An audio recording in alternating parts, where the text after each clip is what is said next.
ভাবুন, একটি প্রাণী যে হঠাৎ পৃথিবীর বুক চিরে বের হবে, মানুষের সাথে কথা বলবে, বিশ্বাসীদের আলাদা করবে অবিশ্বাসীদের থেকে। আজকের ভিডিওতে আমরা জানব কোরআনে উল্লেখিত রহস্যময় প্রাণী দাব্বাতুল আরদের ভয়ঙ্কর সত্য।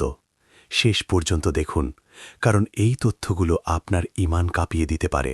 কোরআনে এমন একটি প্রাণীর কথা বলা হয়েছে যার নাম দাব্বাতুল আর্দ। আল্লাহ তাআলা বলেন সূরা নামল আয়াত ৮২, যখন তাদের উপর সিদ্ধান্ত কার্যকর হবে আমি তাদের জন্য জমিন থেকে একটি প্রাণী বের করব যে মানুষের সাথে কথা বলবে, একটি প্রাণী যে মানুষের ভাষায় কথা বলবে। এই প্রাণীর বৈশিষ্ট্য হল হঠাৎ পৃথিবী থেকে বেরোবে, মানুষের সাথে কথা বলবে, ঈমানদার ও কাফিরকে আলাদা করে দেবে।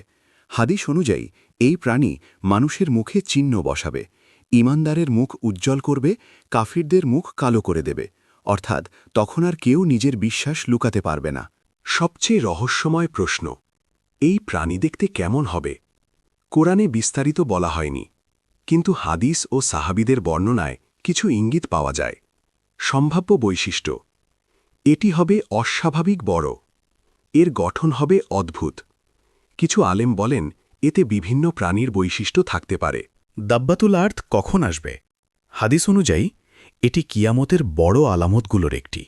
সূর্য পশ্চিম দিক থেকে ওঠার কাছাকাছি সময় বা তার পরপরই, যখন তওবার দরজা প্রায় বন্ধ হয়ে যাবে, মানে তখন বিশ্বাস করলেও আর লাভ হবে না। আমরা কি সেই দিনের জন্য প্রস্তুত, যদি আজই দাব্বাতুল আর্দ বের হয়ে যায়? সময় খুব দ্রুত চলে যাচ্ছে, কিয়ামতের আলামতগুলো একে একে পূরণ হচ্ছে, কিন্তু আমরা এখনও গাফেল।